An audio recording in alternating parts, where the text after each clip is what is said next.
Sa mundo ng tagumpay, may mga taong nagsisilbing tulay. Mga taong nagbibigay hindi lang ng gamit, hindi lang ng oportunidad, kundi ng payo na may kapangyarihang baguhin ang landas ng isang tao. Para kay Eman Baco sa Pacquiao, anak sa dugo ng isang alamat at anak naman sa puso ng isang mabuting ina.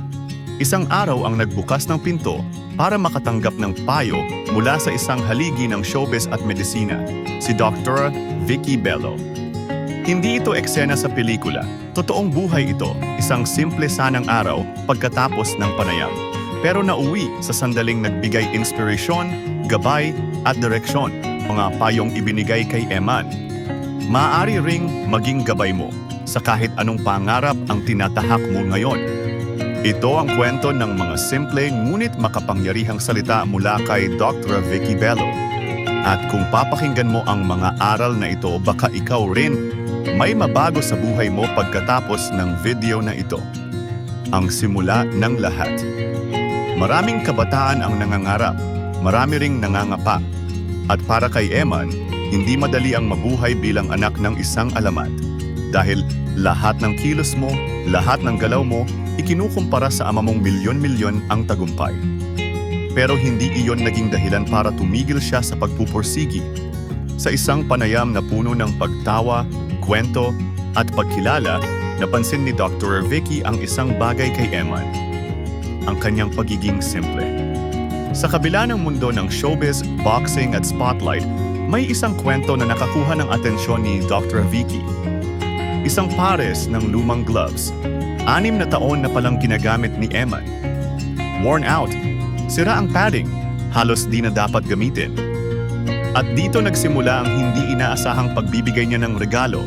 Hindi lang glove, hindi lang gear, kundi payo. Payo na para bang nanggaling sa isang tita, mentor, at kaibigang nagmamalasakit. Sa simpleng araw, may nagbago. At ang sandaling iyon, ngayon ay aral na pwedeng magbukas ng isip ng sinuman. Mag-invest sa tamang kagamitan. Unang payo ni Dr. Vicky, kung seryoso ka, mag-invest ka sa sarili mo.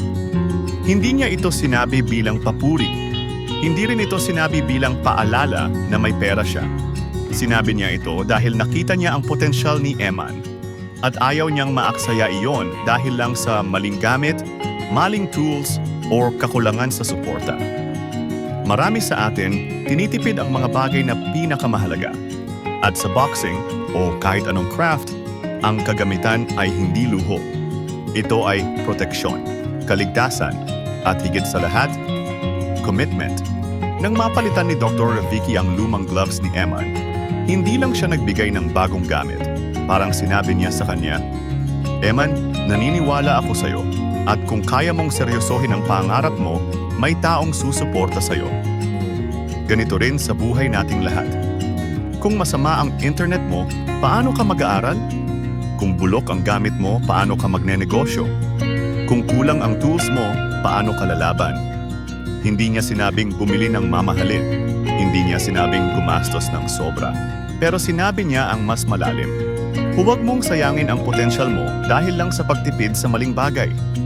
Maraming nagtagumpay dahil handa silang mag-invest sa kanilang sarili, time, skills, equipment. At iyon ang gustong ipaintindi ni Dr. Vicky. Hindi kailangang mahal, pero dapat akma. Maging mapagpasalamat at huwag kalimutan ang pinagmulan. Isa sa mga nakataba ng puso ay nang sabihin ni Dr. Vicky na gusto niyang itago ang lumang gloves ni Eman. Hindi dahil collector's item iyon. Hindi dahil galing sa anak ng pambansang kamao. Gusto niya ito dahil simbolo ito ng pinanggalingan. Sabi niya, I want to keep it, para lagi mong maalala kung saan ka nagsimula. Ang mapagpasalamat na tao matatag. Ang taong may kwento ng pinanggalingan, hindi nawawala sa landas. Maaring nasa spotlight si Eman ngayon, pero hindi pwedeng mawala ang kwento ng pagiging simple, tahimik, at determinado. Sa iyo, viewer na nanonood ngayon, baka may bagay ka rin na nagsisilbing old gloves. Laruan na pagod na pero ikaw ang bumuo. Lumang cellphone na nagagamit mo para magsimulan ng negosyo. Lumang sapatos na nilakad mo noong college. Ang mga bagay na ito, hindi dapat itapon, dapat pinapahalagahan. Dahil ito ang nagpapaalala kung saan ka galing, saan ka papunta, at bakit ka nagsisikap. Ang taong hindi nakakalimot sa pinanggalingan, hindi rin mawawala sa direksyon. Mag-ingat sa fake friends. Sa mundo ng social media at pagpapakitang tao, isa sa pinakamahalagang payo ni Dr. Vicky. Mag-ingat ka sa fake friends. Simple, diretso, totoo. Ang daming lalapit sa'yo kapag sikat ka, kapag may nakikita silang benepisyo. Pero paano kung wala? Sabi nga ng matatanda, madali ang maging kaibigan kapag may saya, pero sa problema, doon mo malalaman kung sino ang tunay. Kay Eman, sinabi ito dahil alam ni Dr. Vicky ang mundo ng showbiz at sa sports. Napakaraming tao ang gustong sumabit sa tagumpay, pero wala sa kanila ang handang umalalay pag mahirap na. Para sa lahat na may pangarap. Kung ikaw ay gustong magtagumpay, piliin mo ang mga taong may magandang intensyon. Piliin mo ang mga taong sasabihin ang totoo sa'yo kahit masakit.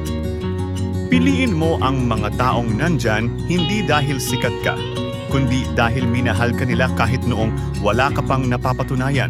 Narito ang simpleng test. Kapag pinapakinggan mo ang kwento mo, supportive ba sila? Kapag may problema ka, nandyan ba sila? Kapag may success ka, masaya ba sila sa'yo? O naiinggit? Ang fake friends parang pabigat. Ang tunay na kaibigan parang gloves, protection. Focus. Piliin ang core mission mo. Maraming oportunidad ang pwedeng pumasok sa buhay mo kapag kilala ka. May showbiz, endorsements, guestings, vlogs, fame, lahat iyan pwedeng makaakit. At kay Eman, dahil gwapo at charismatic, napansin ng industriya ang potential niya. Pero sabi ni Dr. Vicky, masaya kami para sa'yo pero piliin mo pa rin ang mission mo. Hindi niya tinutulan ang showbiz, hindi niya sinabing bawal iyon.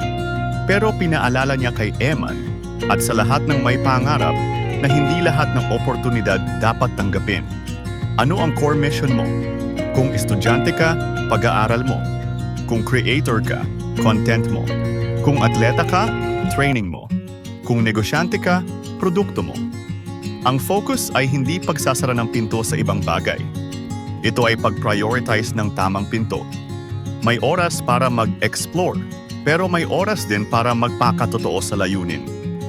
Sa mundo ngayon na ang dami mong pwedeng puntahan, ang taong may malinaw na direksyon, siya ang nauuna.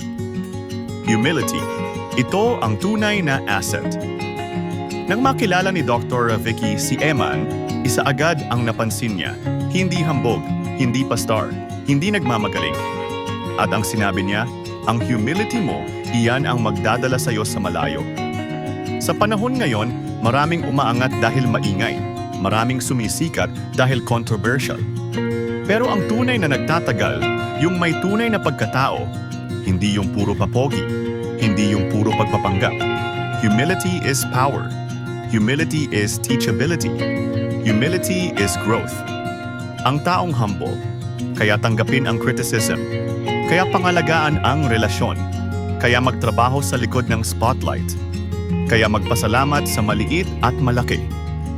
At siya yung taong kayang akyatin ang hagdan ng tagumpay nang hindi naiiwan ang puso niya sa baba.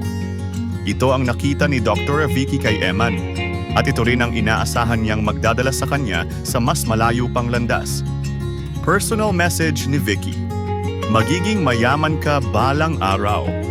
At sa lahat ng payong sinabi ni Dr. Vicky, may isang linya na tumagos sa puso ni Eman at marahil tatagos din sa puso mo ngayon. Sabi niya, one day, you will be so rich. And when that day comes, ibabalik mo rin ang blessings sa iba. Hindi ito tungkol sa pera. Hindi ito tungkol sa luho.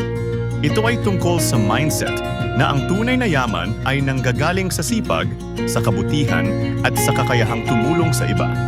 Ang mga payo ni Dr. Vicky ay hindi pang instante, hindi pang viral lang. Ito ay evergreen, timeless, at totoo. Mag-aaral para sa manonood. Kung ikaw ay nanonood ngayon at nagtataka, anong mapupulot ko dito? Narito ang 5 pinakamahalagang aral mula sa sandaling iyon. 1. Invest in yourself. Hindi ka lalaki kung ayaw mong gumastos sa sariling pag-unlad. 2. Treasure your beginnings. Ang old gloves ng buhay mo, yan ang patunay na lumalaban ka. 3. Choose your circle. Huwag magpapaloko sa fake friends. Piliin ang totoo. 4. Protect your mission. Focus is a superpower. 5. Stay humble. Ang yabang, mabilis sumikat. Pero mabilis din bumagsak. Kung susundin mo ang 5 aral na ito, malayo ang mararating mo, kahit anong field ng buhay mo. Sa huli, ang kwento ni Eman at Dr. Vicky ay hindi tungkol sa shopping, hindi tungkol sa regalo, hindi tungkol sa showbiz. Isang batang nagpakita ng respeto, at isang sandaling nagbunga ng aral na walang expiration. Kung ikaw ay may pangarap, tandaan, darating ang oras na may makakakita ng potential mo. May magbibigay sa iyo ng oportunidad. May magbibigay ng payo. Pero bago dumating ang araw na iyon, maging handa ka muna. Mag-invest ka muna. Magpakumbaba ka muna. At piliin mo muna ang tamang landas. Dahil tulad ng payo ni Dr. Vicky kay Eman, isang araw, yayaman ka rin. Pero mas mahalaga, isang araw, magiging inspirasyon ka rin sa iba. At kapag dumating ang araw na iyon, sana maalala mo kung saan ka nagsimula.